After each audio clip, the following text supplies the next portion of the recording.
Welcome back to Project Freelance. We are on season 8 of the show. I can't believe we've been going for 8 seasons. This is absolutely bananas. Thank you guys for coming back. I know we were kind of on a hiatus, but I was focusing so hard on my other podcast, No Tracers, which is all about exploring abandoned places, that I kind of took a little break from Project Freelance. It was a much needed break. I wanted to get new guests on the show. I wanted to get some old guests back on the show and schedule everything out. So now we are back to Project Freelance. Thank you for coming back. If you are a new listener, please hit the subscribe button. And if you've been listening for any amount of time, please do me a favor and leave a rating and feedback on the show, especially if you're on Apple Podcasts. It really helps us grow on the iTunes charts, and it helps us reach a broader audience. So I appreciate you guys doing that. If you do leave a rating and feedback, take a screenshot of it and DM it to me on Instagram at Project Freelance, and I will actually send you a signed photo print. So I am a freelance videographer and photographer, so if you guys want to check out some of my prints, if you want to support my work, I actually have a photo book out called No Tracers, an Urban Explorer's Diary.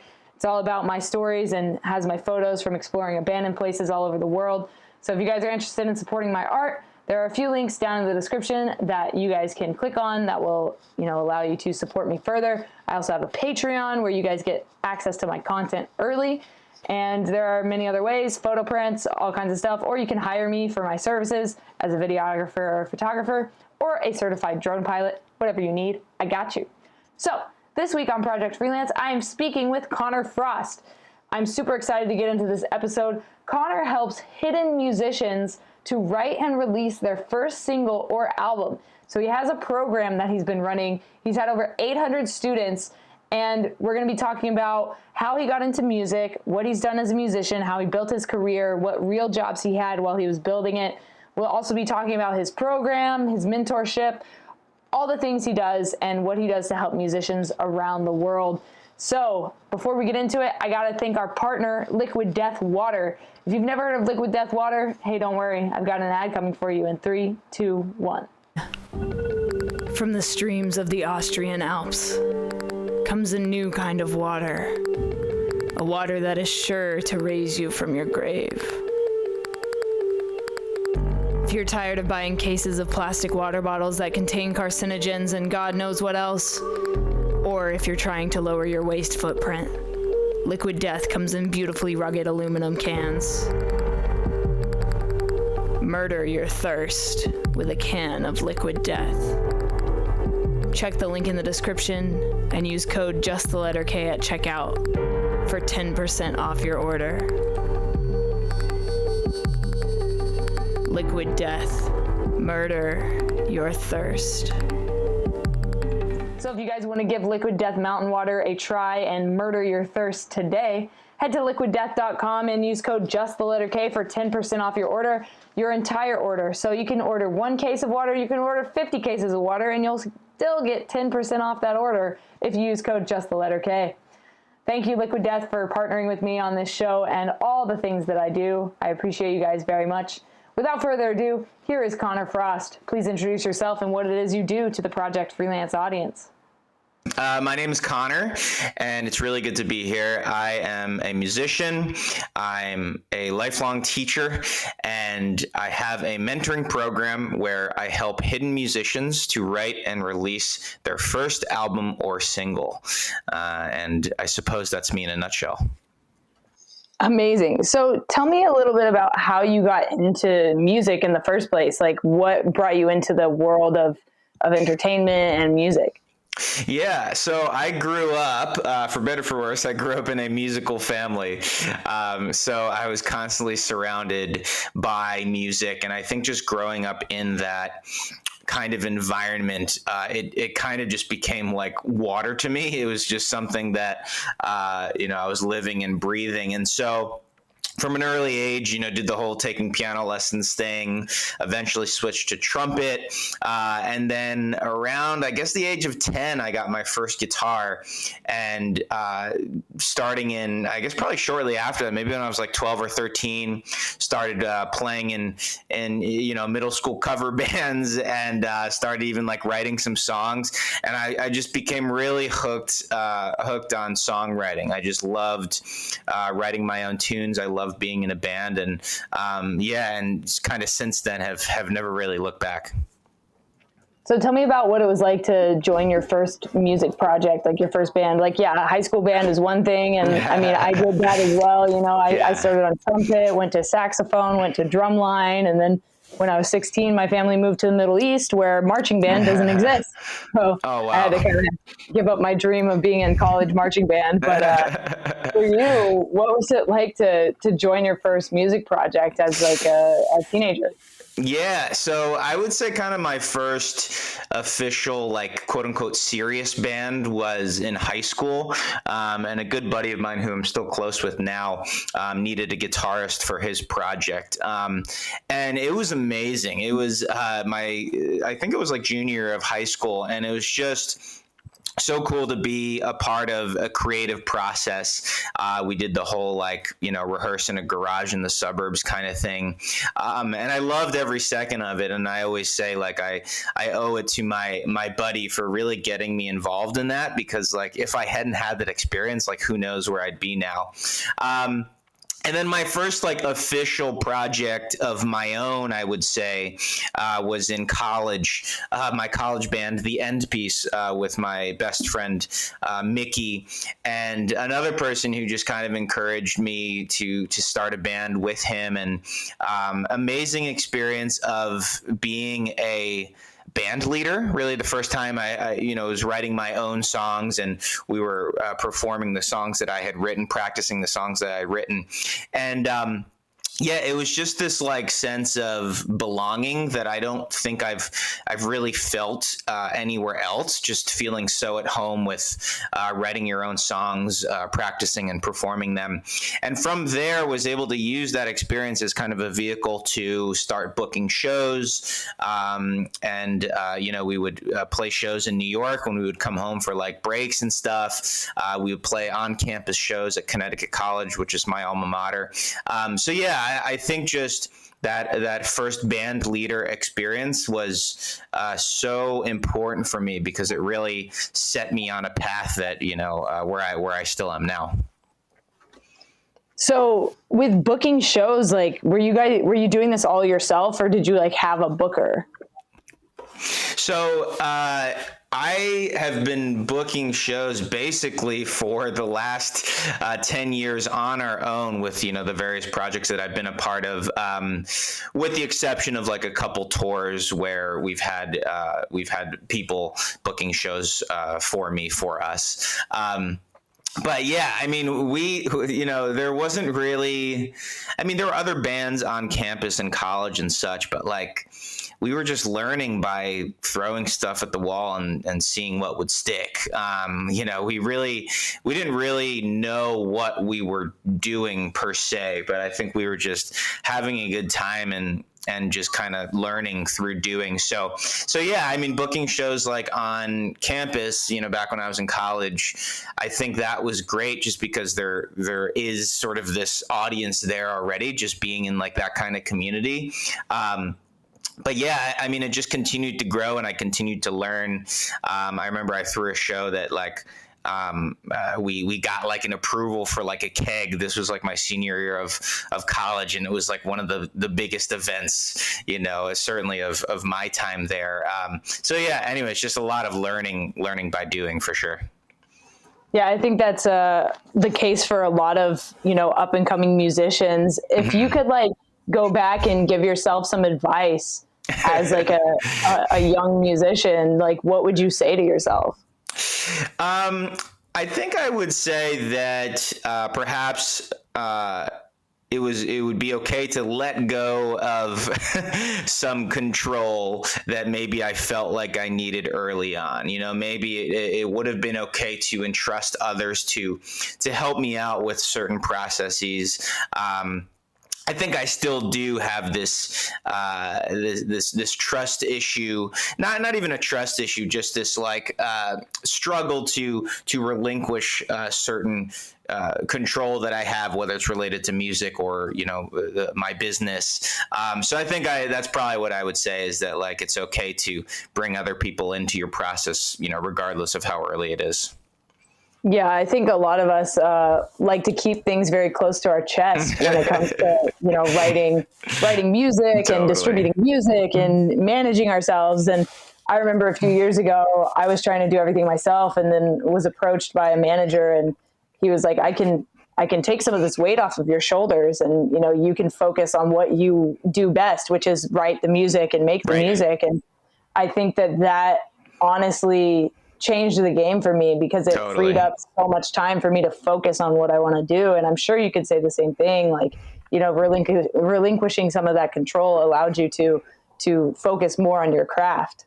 Yeah, absolutely. And I think even back then, I think it was even more about just learning from others as well. Like I think if I had brought other people in, because I was very new to everything, like songwriting, even booking shows. And I think had I brought some other people in to provide different perspectives and different skills, I would have probably learned a lot. And, eventually I kind of came around and have been collaborating with people ever since. And that's been an incredible education on all fronts.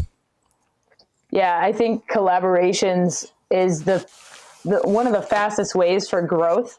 As Totally. like I've been doing covers on YouTube for 10 years, and writing original music as well. But I think doing those collaborations has been the biggest path to growth for me personally. And I think that goes across the board with any artist, whether it's music or if you're a sketch artist or if you're any kind of artist. Like, I think collaborating is the fastest way to grow. And can you tell me about some of the collaborations you've done that you are like exceptionally proud of?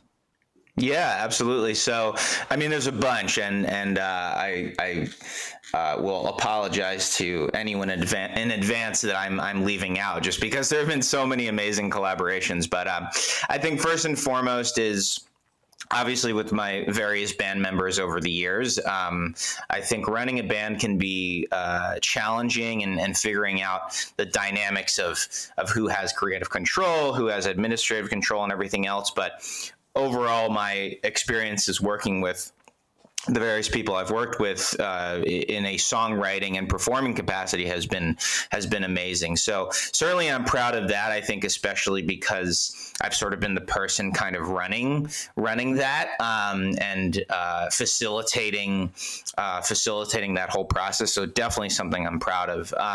Our producer for a few of our records, John Markson, who plays in a great punk band called Such Gold, as well as a band called Taking Meds. I mean, he's been tremendous in terms of our growth, and is someone who I feel like has been there from the beginning with this current project. Dizzy Bats produced our first record, and he was kind of just getting into production then, and he just produced our most recent full length as well. So certainly that's been a really cool collaboration, because we also went to college together, and it kind of feels like we went through the band and everything together. And then another one is my buddy Michael, who's done, I think now, the majority of our music videos, co-produced the majority of our music videos. He's from LA, and so it's always been a great excuse to be able to fly out to Southern California and shoot some music videos. And I think getting into the film world just as a musician and seeing what parallels there are between film and music has been really eye-opening, and I've been so inspired by people in film like Michael and the crews that I've worked with, and it's just so cool to see like the similarities as well as the differences between the art forms. And yeah, just some of the most inspiring people that I've met have been in the world of film. Yeah, I mean, I can totally relate to that as a full-time freelance videographer and drone pilot, photographer, editor, whatever. I think, and a musician, I think there are a lot of similarities there. Totally. And so, yeah, I can totally see where you're coming from with that. And, I have clients ask me all the time, like, where do you get inspiration from? And I tell them, like, I get inspiration from cinema as well as music. Those two things inspire me the most, and I think that, like, it's super important to find what draws you in as an artist and inspires you. And even with songwriting, like, I've written songs about movies that I've watched, like where do you gain inspiration from for your songwriting? So I think I gain a lot of it from the people that I surround myself with, as well as personal experiences. And I think songwriting is an interesting thing because it's something that you live and breathe. It's like the kind of thing where it's like, even when you're not writing a song, like maybe you're writing a song, just because you're living and breathing it. So for me, I've almost, and it's funny you talk that you asked this question, because I feel like recently I've started to stray away from this a little bit, just as like sort of my own kind of personal challenge to myself. But I think I've treated my songwriting largely as, diary entries and various reflections on past relationships and feelings and related to identity or whatever else. So, but recently have started to try to write more in the third person, actually. Like, I think for years it's always been me, which is okay. But I've started to come out of my comfort zone a little bit and try writing about a character. So that's been cool. But yeah, to answer your question, I think a lot of my inspiration just comes from surroundings and the really cool and fortunate life that I'm able to live based on the opportunities that have been generated. Awesome. So for you, like when you were trying to pursue music, or when you were starting to pursue music full time or freelance, what quote unquote real jobs did you have to help sustain your income? And I ask this because a lot of people don't understand that you can't just start doing music and then instantly be making money off of streams and instantly be making money off of sync deals and things like that. So for you, what did you do to keep up with your bills and your expenses? Yeah, for sure. So I've always been in the world of education. So even now with my my current business of my mentoring business, even that I feel like there's obviously an element of education to that. So I was a full-time teacher for 2 years before I decided to completely go into the freelance world. So I had a moment in this winter of 2013 where I said, I need to be doing more music, and I need to position myself so I can do more music than I currently am. So I left my teaching job, and my first few jobs were like tutoring gigs. So I built up a small tutoring clientele. I probably had maybe 3 or 4 students in the first couple months of hustling for tutoring clients. And I would pick up various temporary teaching jobs that were part-time, maybe every Saturday morning or something, or every Tuesday afternoon. So I started to piece together things that way. And for me, it was all about wanting the flexibility, the schedule flexibility, so that I could take off to record whenever I wanted to, or I could take off to tour whenever I wanted to.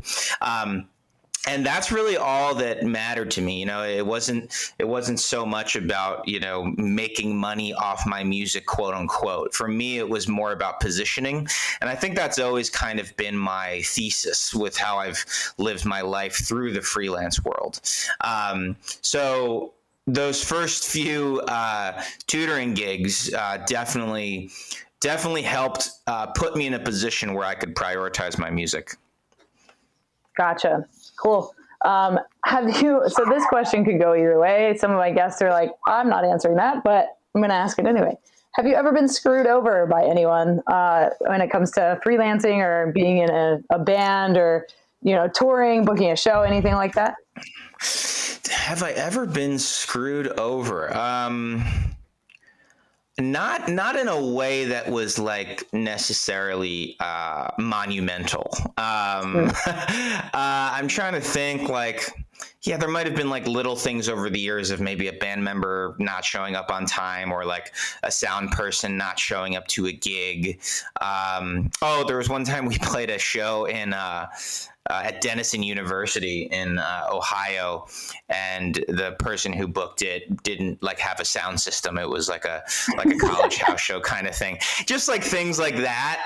But I wouldn't call that screwed over. I guess I would call those just I don't know, just being an artist. Like, I don't know. I don't know that I would really call them being screwed over. Have I ever been screwed? I don't think so. Yeah. I mean, just like things here and there. Like I had a client one time who did like a couple sessions and just like kind of like bailed, and like the communication was really bad, and it like kind of turned into like a little bit of an argument. So yeah, anyways, I'm going around in circles here, but no, I don't think I've ever like truly been screwed over, which, knock on wood, is obviously a good thing. Yeah, definitely. As a freelancer, I think a lot of people can, get taken advantage of sure. or not be paid for their jobs, or, and I think we learn a lot from those situations. I mean, like, for example, like I got a couple years ago, I got hired, quote unquote, hired by Hype Beast. They're like, Okay. They distribute Supreme and like all this stuff. So I got hired by Hype Beast to do a photo shoot of their new like fall clothing line. And they were like, we're going to mail you a check for this amount of money, and then you're going to pay the models and for the location and yourself out of that. I was like, okay, cool. So took the check and they were like, okay, you got to pay the models through their bank account, blah, blah, blah. Turns out the check was fraudulent. So the bank had to take the money out of my account, kind of thing. And like, turns out it wasn't actually Hype Beast that was hiring me. It was just some scammer on the internet. And I definitely learned a lot from that situation. But yeah, that's why that question exists on the podcast. For sure. No, it's definitely something that happens. Yeah. I mean, I guess I've been not paid for a gig that I was supposed to be paid for before, but certainly not. I don't mean to compare that to your experience, because your experience definitely sounds a little bit more involved. But yeah, I'm sorry that happened to you. I mean, it was definitely a learning experience. Totally. So I'm kind of, unfortunately, lost money, but like, I'm kind of glad it happened, because now I know better, Yeah, absolutely. So for you, I know that you do, like, you have this mentorship program and you work with up and coming musicians. Have you ever had a mentor yourself?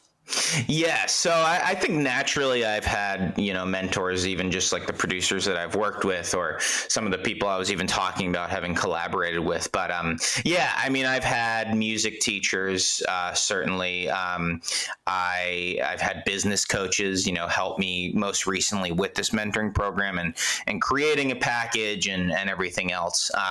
So yeah, I feel like and I'm not just saying this because because I am, I have this mentoring program, but I do think that investing in yourself in general is always going to have a good return, and then seeking help from those who maybe are just like a couple steps ahead of you, right? They don't need to be world famous necessarily to be a good mentor. In fact, maybe a lot of those people wouldn't be good mentors, but I think just finding someone who has been there, done that to a certain extent, I think can be really powerful, because it can create this, it can eliminate a lot of the overwhelm, and it can create direction. Whereas if you maybe don't invest in some sort of service, program, course, whatever it may be, it might seem a little bit overwhelming and difficult to really navigate through and understand, okay, what should I be focusing on now, and what's coming up next?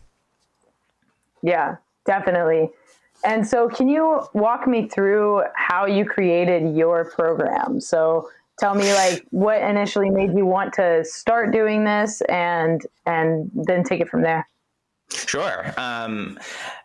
Yeah, it's funny. I guess this was like a couple years ago now, but one of my clients, who was a guitar student of mine at the time, she was like, yeah, you should consider life coaching.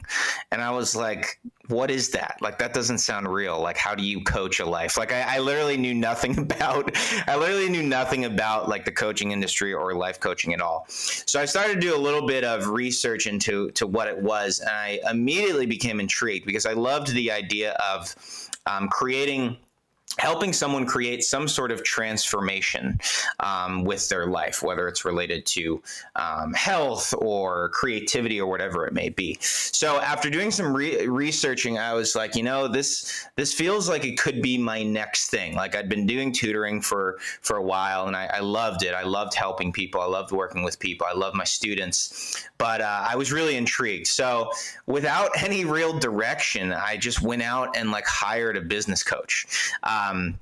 I had no idea what I wanted to do, but I was like, well, maybe this person can help me create my coaching business more or less.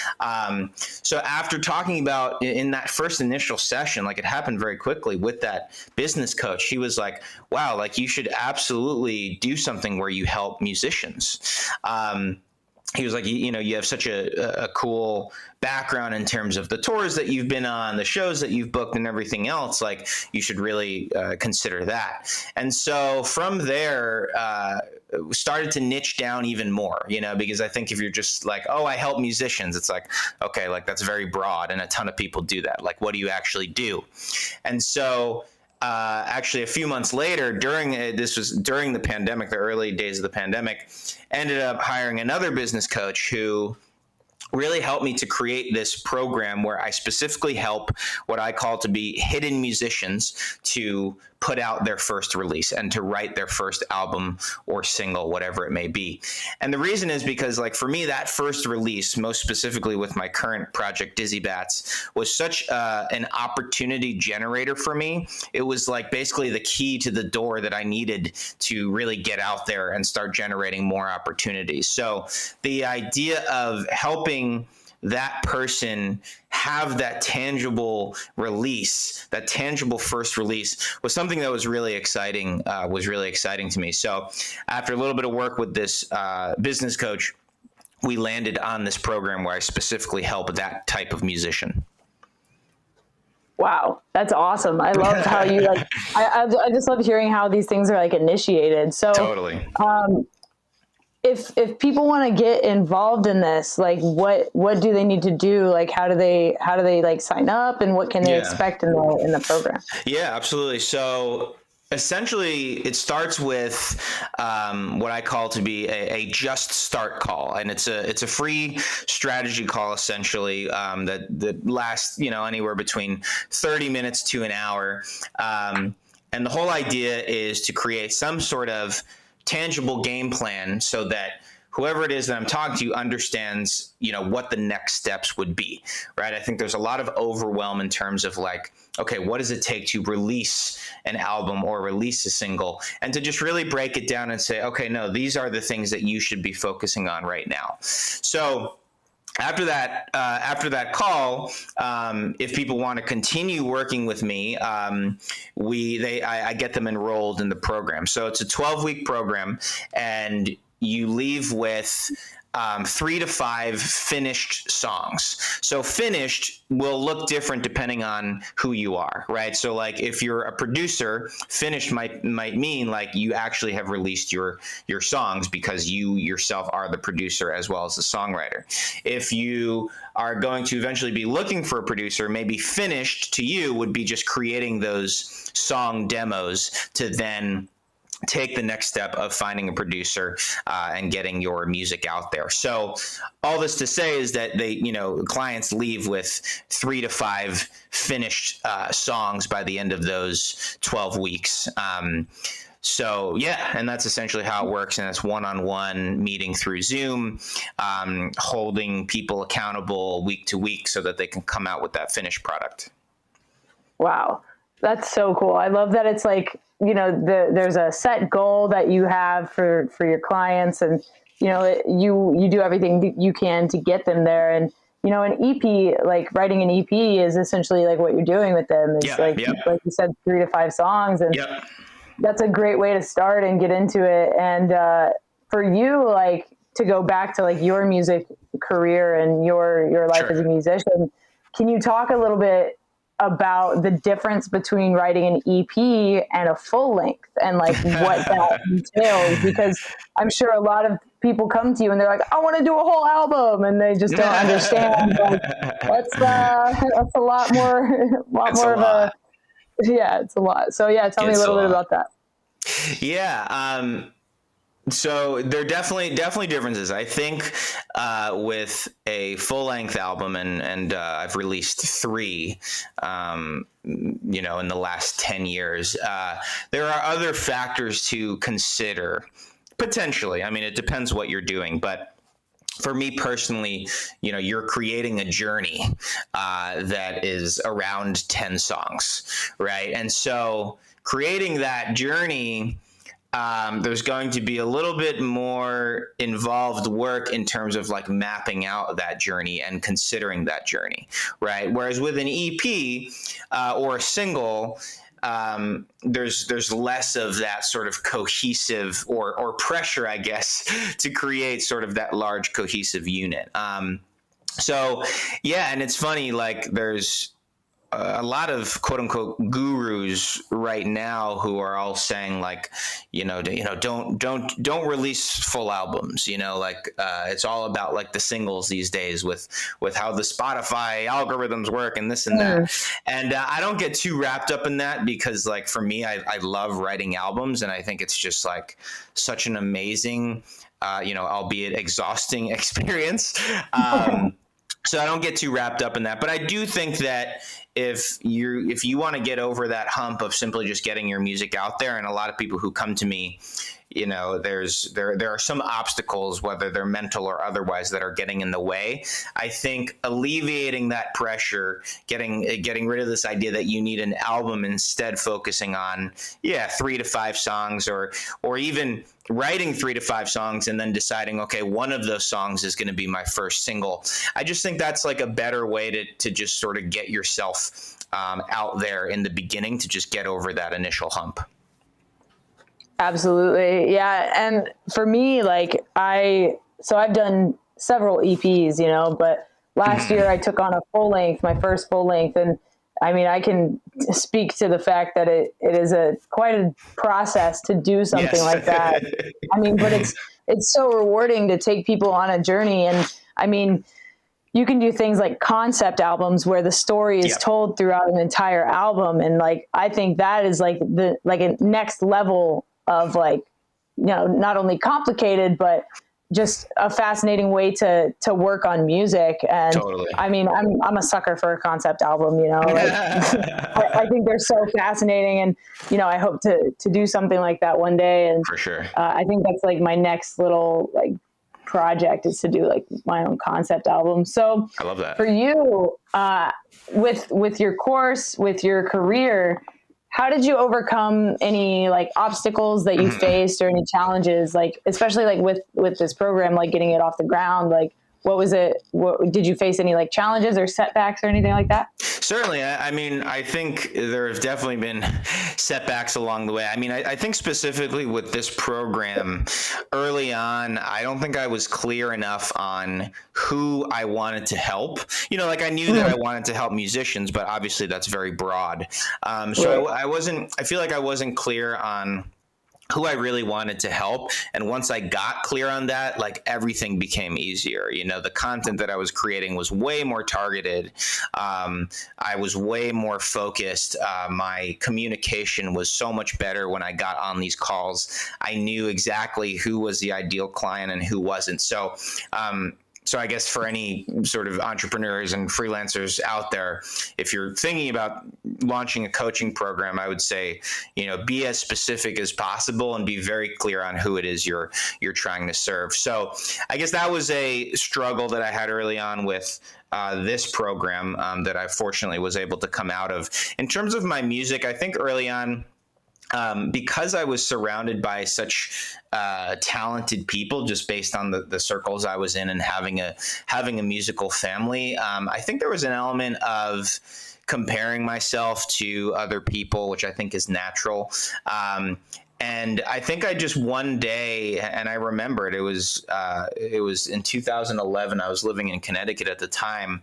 I was just like, you know what? I'm not going to worry about these factors of insecurity or, comparing myself and worrying that I'm not going to measure up. And instead, I'm just going to like recognize that I am a student of music and I will forever be a student of music. And I think once I like humbled myself, and obviously easier said than done, but once I like humbled myself to quote unquote be a student forever, then like the people that I was comparing to, it was less about like feeling like less about whether or not I measured up to them, and more about like, okay, like how could I actually learn from them?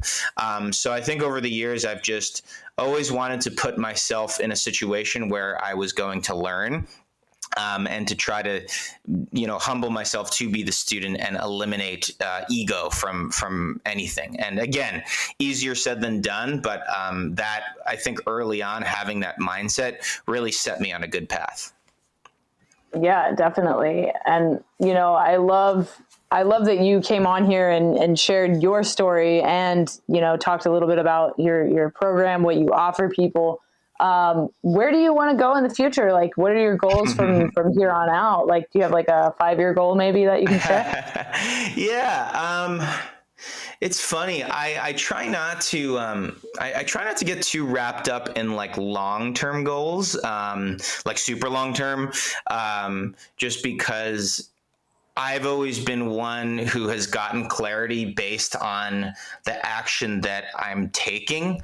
Like I don't think I would have I wouldn't have learned about my love for business and freelancing, unless I had actually done tutoring, which was kind of my first dive into that world.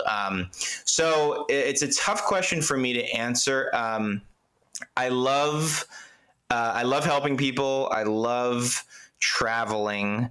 I love meeting new people. And so I think for me, it's just continuing to, and especially now with there being a light at the end of the tunnel with this pandemic and everything else, just continue to maintain a lifestyle where I can continue to be my most creative and musical self.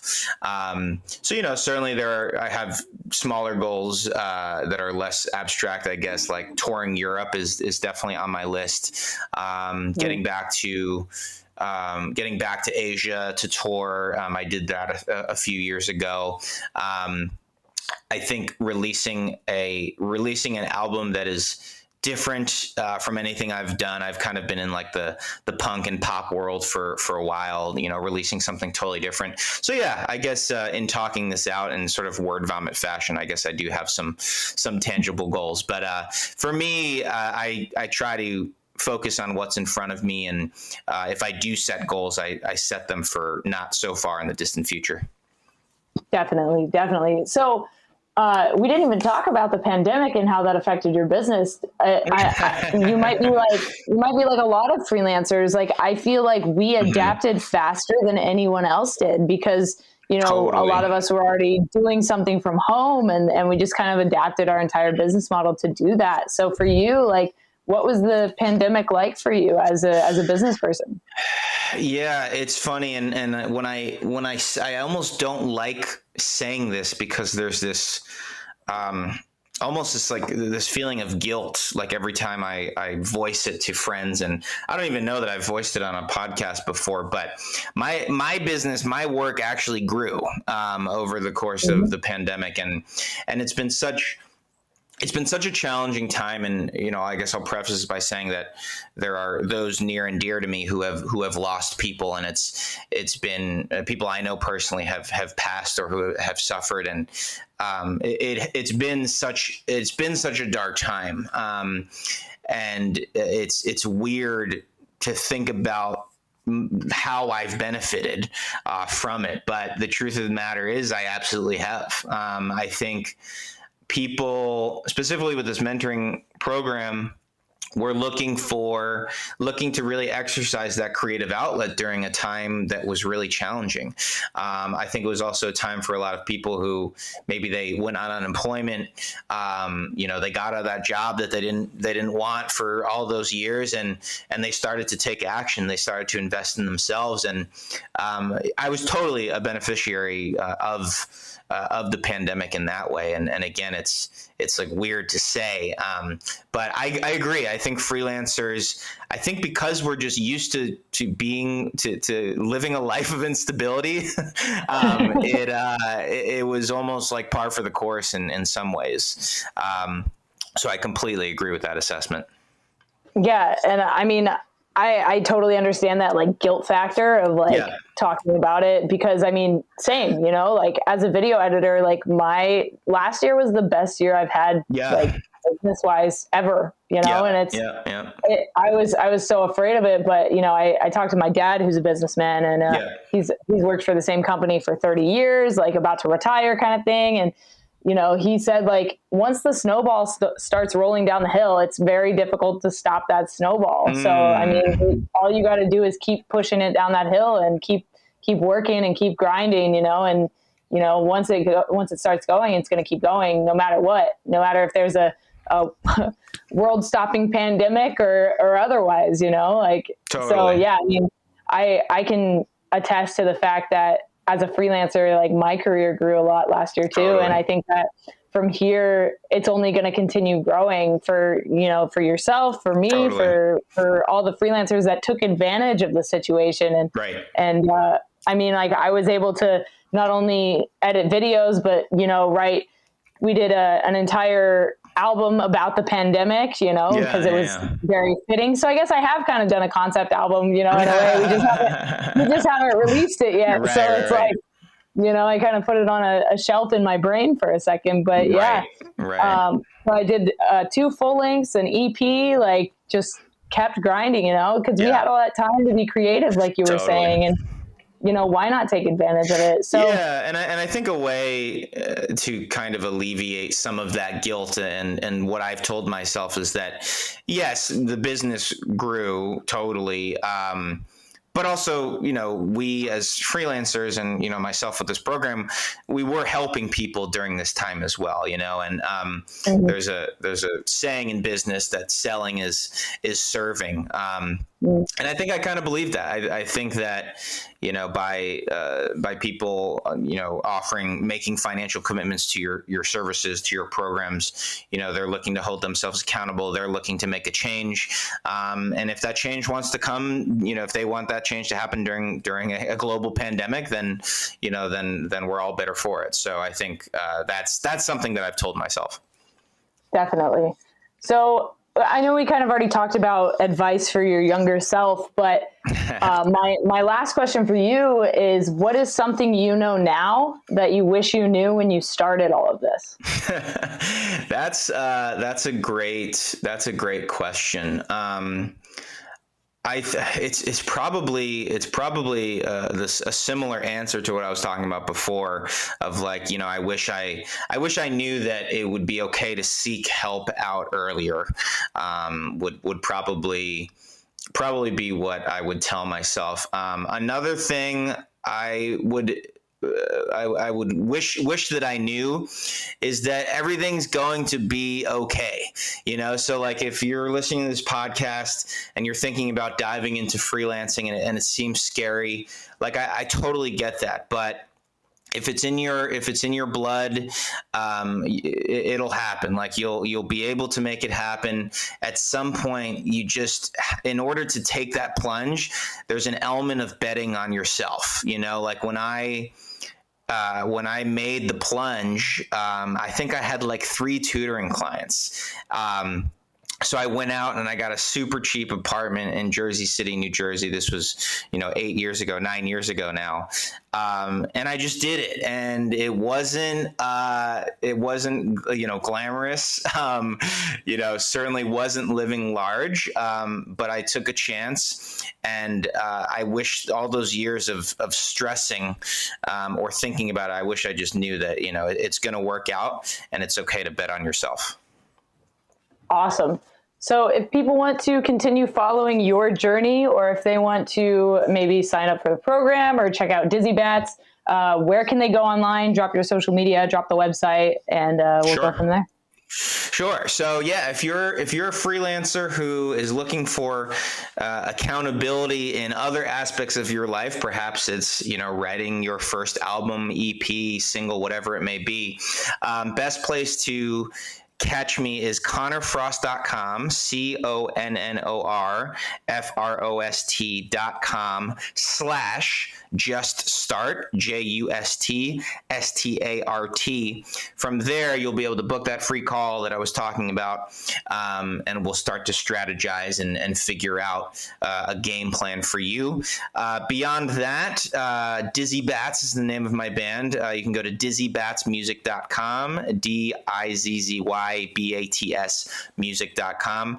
I'm also on Instagram as Connor L. Frost, CONNORL Frost, as well as Dizzy Bats Music, both on Instagram there.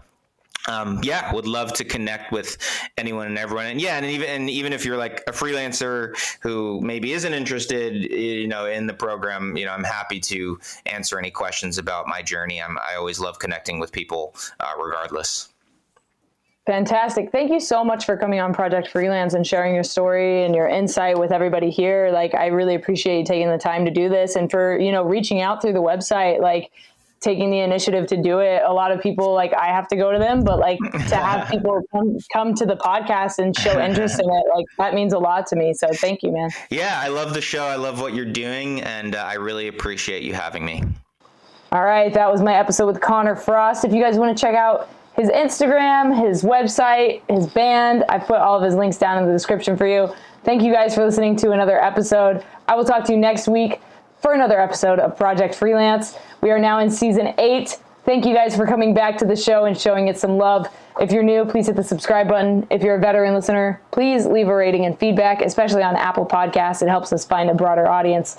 If you would like to come on the show, you can DM me on Instagram at Project Freelance or K in Agonio. All of my links are down in the description. Or you can shoot me an email at contact@justtheletterk.com. So spell out just the letter K, JUSTTHE, letter K. And you guys can hit me up and we'll get you on the show. All right, I'll talk to you next week. Stay strong, keep enduring, go out, go create something, and I'll talk to you soon.